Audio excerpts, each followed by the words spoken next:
नमस्कार। RRC news के हिंदी समाचार बुलेटिन में मैं मानसी आपका स्वागत करती हूं। सबसे पहले एक नजर आज की सुर्खियों पर। हेडलाइंस प्रस्तुत करता Marcus the readymade multibrand showroom.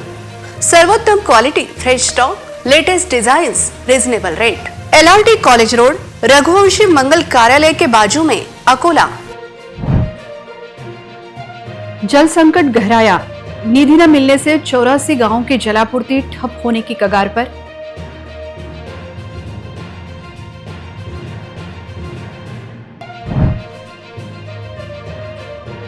Barshi टाकली में पानी बना चुनावी मुद्दा, विकास के ढोल पीटने वालों पर जनता हुई खफा।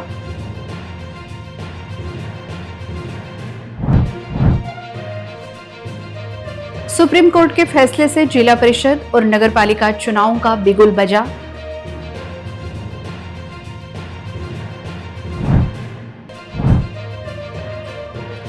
सियासी वार पलटवार, विधायक प्रकाश भारसाकले का विपक्ष पर हमला।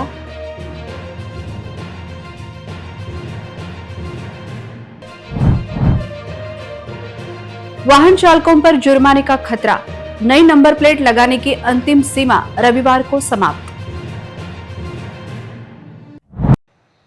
अब समाचार विस्तार से। अकोट 84 गांव प्रादेशिक जलापूर्ति योजना के रखरखाव और मरम्मत के लिए महाराष्ट्र जीवन प्राधिकरण को जिला परिषद से निधि नहीं मिल रही है। इसलिए मजिप्रा ने योजना से की जाने वाली जलापूर्ति बंद करने की चेतावनी दी है। इसके कारण 84 गांवों पर जल संकट के बादल मंडरा रहे हैं। जिले में 84 और 64 खेड़ी प्रादेशिक जलापूर्ति जैसी प्रमुख योजनाओं के माध्यम से ग्रामीणों को पानी की आपूर्ति की जाती है। हालांकि पानी का बिल बड़े पैमाने पर बकाया है। पानी सभी तक न पहुंचना, रखरखाव और वसूली के लिए पर्याप्त मानव बल का न होना आदि कारणों से पानी के बिल की वसूली नहीं हो पाती है। कई बार जलापूर्ति बाधित हो जाती है। परिणाम स्वरूप जिला परिषद को अपने स्वयं के राजस्व से रखरखाव और मरम्मत पर खर्च करना पड़ता है। इस बीच वर्तमान में 84 खेड़ी जलापूर्ति योजना के बिल लंबित है। योजना के लिए निधि बकाया होने के कारण मजिप्रा के कार्यकारी अभियंता ने जिला परिषद से निधि की मांग की, लेकिन उस पर लगातार ध्यान नहीं दिया गया। इसलिए अब मजिप्रा ने पत्र के माध्यम से जिला परिषद को जलापूर्ति बंद करने की चेतावनी दी है। मजिप्रा के पास निधि उपलब्ध न होने के कारण वर्तमान स्थिति में वर्ष 2025-26 के वित्तीय वर्ष के ठेकेदारों के रखरखाव और मरम्मत के बिल लंबित है। इसलिए ठेकेदारों ने योजना के कार्य करने से मना कर दिया है। जिले के बार्शी टाकली शहर में चुनाव के दौरान गली से लेकर दिल्ली तक विकास कार्यों का ढिंडोरा पीटकर सत्ता में शामिल कांग्रेस, वंचित बहुजन आघाड़ी और भाजपा के शासनकाल में गांव की जनता को पीने के लिए पानी नहीं मिल सका। चुनाव में यह बड़ा मुद्दा बना है। पिछले नगर पंचायत चुनाव के दौरान अगर हमें सत्ता मिली तो हम पानी की कमी की समस्या को स्थायी रूप से हल कर देंगे। इस तरह के झूठे और जनता को गुमराह कर सत्ता हासिल करने वाले कांग्रेस पार्टी के नगराध्यक्ष महफूज खान रसूल खान, वंचित बहुजन आघाड़ी के उपाध्यक्ष सुरेश जामनी और चुने गए तत्कालीन सभी दलों के नगर सेवकों ने सत्ता में सभापति और विभिन्न पदों पर काम किया है। लेकिन बार्शी टाकली शहर में पानी की कमी की समस्या अभी भी हल नहीं हुई है और जनता को पानी के लिए संघर्ष करना पड़ रहा है। बार्शी टाकली ग्राम पंचायत के समय इस गांव को जलापूर्ति योजना के लिए 12 करोड़ रुपए मंजूर हुए थे। इसके बाद इस क्षेत्र के विधायक हरीश पिंपले ने 24 से 25 करोड़ रुपए मंजूर किए थे। कमीशन के चक्कर में यह योजना पूरी नहीं हो सकी।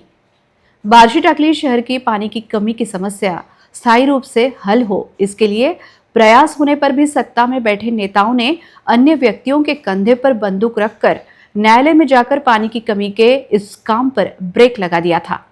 इसलिए बार्शी टाकली के लोगों और समझदार मतदाताओं को इस बात का ज्ञान है कि किसने जनता के पानी की कमी के काम में रुकावट डाली और इस चुनाव में उन्हें इसका खामियाजा भुगतना पड़ेगा।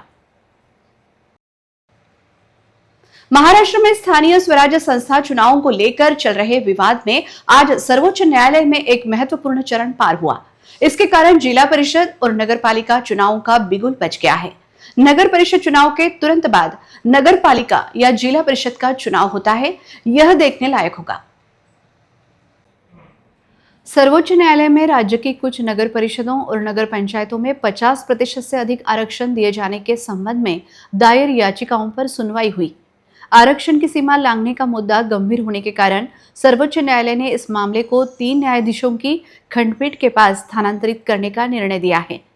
अगली सुनवाई 21 जनवरी को होगी, तब इस मामले की विस्तृत जांच की जाएगी।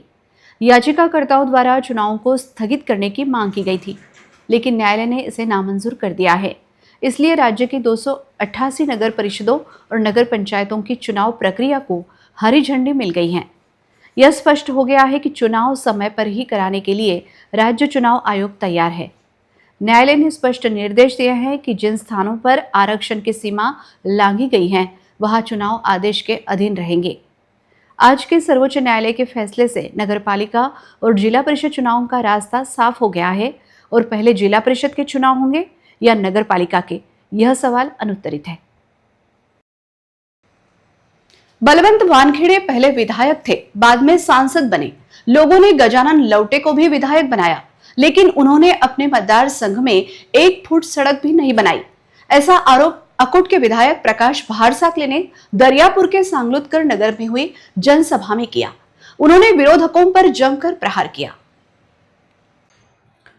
भाजपा के रमेश बुंदिले जब दरियापुर के विधायक थे, तब उन्होंने दरियापुर मतदार संघ को जोड़ने वाली चारों दिशाओं की सड़कों सहित लगभग 2000 करोड़ रुपए के सड़क विकास कार्य किए। इन कामों के लिए मैंने भी बड़े पैमाने पर पहल की। साथ ही भाजपा की नगराध्यक्ष नलिनी भारसाकले अल्पमत होने के बावजूद विरोधकों ने केवल ठहराव का राजकारण किया और नगरपालिका के ठहराव रोक दिए। फिर भी उनके राजकारण का बंधक बने बिना नलिनी भारसाकले ने करोड़ों रुपए के विकास कार्य शहर में लाए। यदि उन्हें फिर मौका दिया गया तो सांगलुतकर नगर और पंजाबराव कॉलोनी के रास्ते, नालियां तथा शहर का सर्वांगीण विकास किया जाएगा। केंद्र और राज्य में हमारी ही सत्ता है, इसलिए शहर के विकास के लिए करोड़ों रुपए का निधि अवश्य लाई जाएगी। ऐसी गारंटी विधायक भारसाकले ने मतदाताओं को दी। भाजपा के वरिष्ठ नेता बाबाराव बरबट ने भी दमदार भाषण करते हुए कहा कि हमें विकास की तरफ रहना चाहिए। पूर्व जिला परिषद सभापति विष्णु कुराड़े, राष्ट्रवादी कांग्रेस के नेता तथा उम्मीदवार अमोल घरवाल ने भी अपने विचार व्यक्त किए। दिनदुबळ्याचा प्रतिपालन करता राजा छत्रपती शिवाजी महाराज, भारतीय घटनेचे शिल्पकार परमपूज्य डॉक्टर बाबासाहेब आंबेडकर, अकोट मतदारसंघाचे आमदार आदरणीय नेते प्रकाश भाऊ भारसाकळे, नगराध्यक्षाचे उमेदवार नलिनीताई भारसाकळे, या कार्यक्रमाचे अध्यक्ष रेखे साहेबांनी, उपस्थित सर्व बंधू आणि भगिनींनो, भारतीय जनता पार्टीच्या वतीने नलिनी भारसाकळे या ठिकाणी उभे आहेत। एवढंच सांगू इच्छितो की प्रकाश भाऊने जेव्हा योजना आणली पाण्याची, ते केवळ कोण्या समाजासाठी नाही आणली। आज त्या नळावर मुस्लिम समाजाची मंडळी पाणी भरते, बौद्ध समाजाची मंडळी पाणी भरते, सर्व समाजाची माळी टाकोलकर बंजारा सर्व मंडळी या ठिकाणी पाणी भरते। नरेंद्र मोदी साहेबांनी जे अन्न सुरक्षा विधेयकामध्ये 2 रुपये किलो तो धान्य काँग्रेसच्या काळात। विधायक प्रकाश पाटिल भारसाकले ने कहा कि बस स्टैंड से कोर्ट के सामने तक का 5 करोड़ रुपए का रोड नलिनी भारसाकले नगराध्यक्ष रहते हुए मंजूर कराया गया। उसका निधि भी आया और टेंडर भी हो गया, लेकिन विरोधकों ने राजनीति करते हुए सड़ चुके 25 पेड़ों को बचाने के लिए उच्च न्यायालय में मामला ले गए और अब सर्वोच्च न्यायालय में भी गए हैं। इसलिए दरियापुर शहर का विकास विरोधकों ने ही रोका है, ऐसा आरोप भी उन्होंने लगाया। दरियापुर के सीवरेज निकासी के लिए शहर में 300 करोड़ रुपए की भूमिगत गटार योजना शासन की ओर से मंजूर कराई जाएगी। इसके लिए मैं स्वयं मुख्यमंत्री से बात करूंगा, ऐसा भी उन्होंने कहा। भाजपा की नगराध्यक्ष पद की उम्मीदवार नलिनीताई भारसाकले ने भी जनता से आशीर्वाद मांगा। वार्ड क्रमांक 10 की भाजपा उम्मीदवार तथा पूर्व नगर सेविका हर्षवती निर्मल और दूसरी उम्मीदवार मयूर लांडे को विजयी कराने की अपील भी की गई। कार्यक्रम का संचालन भाजपा शहराध्यक्ष मेघा भारती ने किया। त्याच्या इकडे झाडाच्या इकडे पहा वाटत नाही, अशा परिस्थितीचं त्यांचं वय झालेलं आहे आणि त्याच्यासाठी कोर्टात गेले की झाडं तोडू नका। आम्ही कोर्टात जिंकलो, त्याच्यानंतर ते हायकोर्टात गेले, हायकोर्टातही आम्ही जिंकलो, त्याच्यानंतर नवल येते या गोष्टीचं की आता सुप्रीम कोर्टात गेले। झाडं 25 राजकारणाचा काही कुठं कळस असते, काही मर्यादा असते।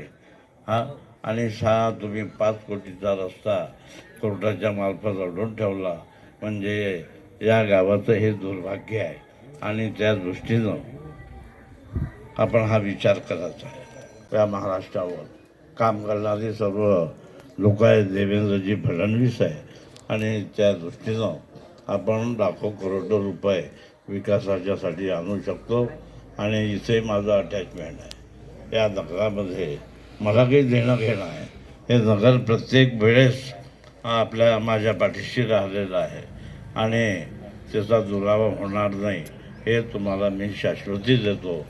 आणि सरकार सीमारेषण झालं आता आणि आता भविष्य काळामध्ये हे ड्रेनेज हे सत्ता परिपूर्ण आली। राष्ट्रवादीची आपली युती आहे, राष्ट्रवादीचे 9 लोक उभे आहेत, आपले 16 लोक उभे आहेत आणि मी तेच विनंती करणार आहे की द्यायचं असेल तर परिपूर्ण पद्धतीनं द्या। त्याच्यात मयूर लांडे उभे आहेत आणि आमच्या निर्मळताई उभे आहेत। त्या तिन्ही उमेदवारांना आपण कधी निवडून दिलं तर तुमचं मत सार्थकी लागल्याशिवाय राहणार नाही, त्याची हमी द्यासाठी मी तुमच्याकडे आलेलो। आप पुराने वाहन चला रहे हो और आपकी गाड़ी पर उच्च सुरक्षा नंबर प्लेट नहीं है तो 1000 रुपए जुर्माना भरने के लिए तैयार रहने की जरूरत है। इस बीच उच्च सुरक्षा नंबर प्लेट लगाने की समय सीमा रविवार को समाप्त हो रही है, इसलिए अब वाहन चालकों के सामने जुर्माना ही एकमात्र विकल्प होगा। वाहनों पर उच्च सुरक्षा नंबर प्लेट लगाना अनिवार्य है। कई वाहन अभी भी नंबर प्लेट से दूर है। रविवार पंजीकरण के लिए अंतिम तिथि है। राज्य परिवहन विभाग ने वाहनों पर उच्च सुरक्षा नंबर प्लेट लगाने के लिए अब तक 5 बार समय सीमा बढ़ाई। अब किसी भी स्थिति में समय सीमा नहीं बढ़ाई जाएगी, यह परिवहन विभाग ने पहले ही स्पष्ट कर दिया है। वाहन मालिकों की अपर्याप्त प्रतिक्रिया, ऑनलाइन पंजीकरण में आने वाली समस्याएं, देर से मिलने वाली नंबर प्लेट, केंद्र संचालकों द्वारा वाहन मालिकों से अतिरिक्त राशि लेना आदि कारणों का परिणाम नंबर प्लेट लगाने पर हुआ है। नंबर प्लेट लगाने की अंतिम समय सीमा में कुछ ही दिन बाकी हैं। इसमें कुछ हद तक वाहनों का पंजीकरण होगा। अगर समय सीमा नहीं बढ़ाई गई तो आरटीओ और यातायात पुलिस द्वारा वाहनों पर कार्रवाई की जाएगी। ऐसे वाहनों पर 1000 रुपये का जुर्माना हो सकता है। उच्च सुरक्षा नंबर प्लेट के लिए अब तक कई बार समय सीमा बढ़ाई गई है, उसे अपेक्षित प्रतिक्रिया नहीं मिली है। अगर अब समय सीमा नहीं बढ़ाई गई तो 30 नवंबर के बाद वाहनों पर कार्रवाई करेंगे। अकोट नगर परिषद चुनाव 2025 की पृष्ठभूमि में कांग्रेस पार्टी की नगराध्यक्ष पद की उम्मीदवार अलका संजय बोड़के के प्रचार के लिए शहर के सभी वार्डों में आयोजित कॉर्नर बैठकों को नागरिकों का अभूतपूर्व समर्थन मिल रहा है। आयोजित की गई ये बैठकें नागरिकों की बढ़ती उपस्थिति के कारण भव्य सभाओं में बदल गई। अकोट शहर के विभिन्न वार्डों सहित आसपास के क्षेत्रों में हुई बैठकों में पार्षद पद के कांग्रेस उम्मीदवार भी बड़ी संख्या में उपस्थित थे। महिलाओं से लेकर युवाओं तक सभी स्तर के मतदाता भाइयों और बहनों ने इसमें उत्साहपूर्वक भाग लिया। प्रचार सभाओं में भारी भीड़ के कारण क्षेत्र में चुनाव का माहौल काफी जम गया। महापौर पद की उम्मीदवार अलका बोड़के की संवादात्मक शैली के साथ साथ कांग्रेस पार्टी के विकास उन्मुख आश्वासनों के कारण नागरिकों में सकारात्मक ऊर्जा महसूस हो रही है। मतदाताओं से मिले जबरदस्त समर्थन के कारण कार्यकर्ताओं में भी नया जोश भर गया। बैठक के दौरान शहर के सर्वांगीण विकास के लिए एक प्रभावी आराखड़ा प्रस्तुत किया गया। अकोट शहर की प्रगति के लिए सुशासन, स्वच्छता, मूलभूत सुविधाएं, महिलाओं की सुरक्षा सहित विभिन्न मुद्दों पर कांग्रेस उम्मीदवारों ने अपनी भूमिका रखी। नागरिकों द्वारा बैठकों में दिखाई गई स्वयंस्फूर्त उपस्थिति देखकर उम्मीदवार और कार्यकर्ता अभिभूत हो गए। शहर में बढ़ते जन समर्थन से यह छवि बन रही है कि कांग्रेस पार्टी को इस चुनाव में मजबूती मिल रही है। अकोट में कांग्रेस के प्रचार की गति बढ़ रही है और नागरिकों का बढ़ता उत्साह चुनाव का पलड़ा राष्ट्रीय कांग्रेस की ओर झुकाने का संकेत दे रहा है। देखते हुए, आप लोगों का उत्साह देखते हुए, आज का ये माहौल देखते हुए मुझे मन में दोनों सीटें ताकत से कांग्रेस की चुन के आने वाली है। और अकोला शहर के दत्त मंदिरों तथा न्यू तापड़िया नगर स्थित श्री स्वामी समर्थ केंद्र नाथ शक्तिपीठ में श्री दत्त जयंती उत्सव का आरंभ हो गया है। श्री गुरुचरित्र का पारायण किया जा रहा है। महिला और पुरुष श्रद्धालु बड़ी संख्या में इसमें भाग ले रहे हैं। श्री दत्त जयंती के उपलक्ष्य में सप्ताह मनाया जाता है। रामदासपेट स्थित माधवनाथ दत्त मंदिर और राजेश्वर मंदिर परिसर के दत्त मंदिर में उत्सव के अवसर पर रोशनी की गई है। साथ ही श्रद्धालु दर्शन के लिए भीड़ कर रहे हैं। रामदासपेट, छोटी उमरी, डाबकी रोड और नंदानी मंगल कार्यालय के पास स्थित श्री स्वामी समर्थ केंद्र में दत्त जयंती समारोह मनाया जा रहा है। कई श्रद्धालु अपने घरों में भी श्री गुरुचरित्र का पारायण करते हैं। 4 दिसंबर को दत्त जयंती है। अकोला शहर सहित जिले में क्रांति सूर्य महात्मा ज्योतिबा फुले को उनकी जयंती के अवसर पर श्रद्धांजलि अर्पित की गई। अशोक वाटिका में स्थित महात्मा फुले की प्रतिमा पर माल्यार्पण किया गया। सुबह से ही बड़ी संख्या में नागरिक स्थान पर एकत्रित हुए थे। सुबह से ही शहरवासियों की भीड़ इस इलाके में उमड़ी हुई थी। मान्यवरों ने यह राय व्यक्त की कि स्त्री शिक्षा के जनक तथा समता के पुजारी महात्मा फुले के जीवन से प्रेरणा लेनी चाहिए। शहर में समता परिषद के साथ साथ विभिन्न सामाजिक संस्थाओं, संगठनों और शैक्षणिक संस्थाओं में महात्मा फुले को अभिवादन किया। अशोक वाटिका परिसर में स्थित भगवान गौतम बुद्ध, महात्मा फुले और डॉक्टर बाबा साहेब अम्बेडकर की प्रतिमाएं समता, स्वतंत्रता और बंधुत्व का संदेश देती हैं। महामानवों को उनकी जयंती के अवसर पर याद किया जाता है। इसमें विभिन्न समाज घटकों की भागीदारी रहती है। अस्वच्छ बार्शी टाकली के लिए कौन जिम्मेदार है? यहाँ की कचरा घंटा गाड़ी तो नगर पंचायत में बंद पड़ी है, लेकिन इसका ठेकेदार मालामाल हो गया है और उसने अपने घर के उम्मीदवार को चुनाव में उतारकर नगर पंचायत पर कब्जा करने की कोशिश शुरू कर दी है। ऐसी चर्चा है कि यहाँ की जनता ऐसे लोगों को स्वीकार नहीं करेगी। बार्शी टाकली के सामान्य नागरिकों को स्वच्छता प्रिय है और कचरे से पैसा कमाने वाले और गांव की अनदेखी करने वाले उम्मीदवार को बार्शी टाकली की जनता कभी स्वीकार नहीं करेगी। चुनाव में कचरा ठेका यह मुद्दा महत्वपूर्ण साबित हो रहा है। शहर की बदहाल व्यवस्था, गंदगी और बीमारियों के कारण जनता पहले से ही त्रस्त है। ऐसी स्थिति में जनता किसे चुनती है, यह देखने लायक होगा। क्या यह चुनाव किसी वरिष्ठ महिला को नगराध्यक्ष पद के लिए खड़ा करके कचरे के साथ साथ अन्य ठेके भी हासिल करने के लिए लड़ा जा रहा है? ऐसी पूछताछ अब हो रही है। इस बीच स्वच्छता और गंदगी के विषय पर बार्शी टाकली में अत्यंत नाराजगी है और इससे कचरा ठेकेदार के उम्मीदवार को नुकसान होने की आशंका व्यक्त की जा रही है। ठोस कचरे का कॉन्ट्रैक्ट दिसंबर 2025 को समाप्त हो रहा है और आने वाले नए अध्यक्ष पहली बैठक ठोस कचरा कॉन्ट्रैक्ट किसे देना है इसकी लेंगे। इसलिए यह चुनाव कचरे पर केंद्रित होने की चर्चा बार्शी टाकली में है। अंत में एक नजर आज की सुर्खियों पर। हेडलाइंस प्रस्तुत करता Marcus, the readymade multibrand showroom. सर्वोत्तम quality, fresh stock, latest designs, reasonable rate. LRT college road, Raghuvanshi मंगल कार्यालय के बाजू में, अकोला। जल संकट गहराया, निधि न मिलने से 84 गांवों की जलापूर्ति ठप होने की कगार पर।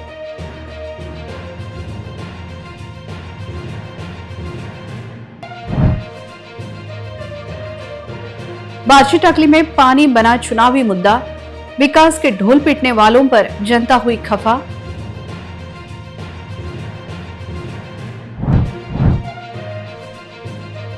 सुप्रीम कोर्ट के फैसले से जिला परिषद और नगरपालिका चुनावों का बिगुल बजा।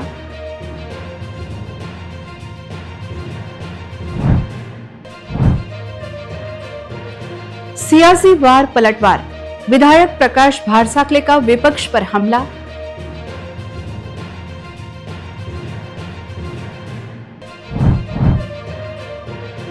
वाहन चालकों पर जुर्माने का खतरा, नई नंबर प्लेट लगाने की अंतिम सीमा रविवार को समाप्त। समाचार के लिए देखते रहिए RRC न्यूज। जिन दर्शकों ने अभी तक RRC का YouTube चैनल सब्सक्राइब नहीं किया, उन्होंने वह सब्सक्राइब करना चाहिए। फिर मिलते हैं शहर की ताजा जानकारी और महत्वपूर्ण घटनाओं के साथ। नमस्कार।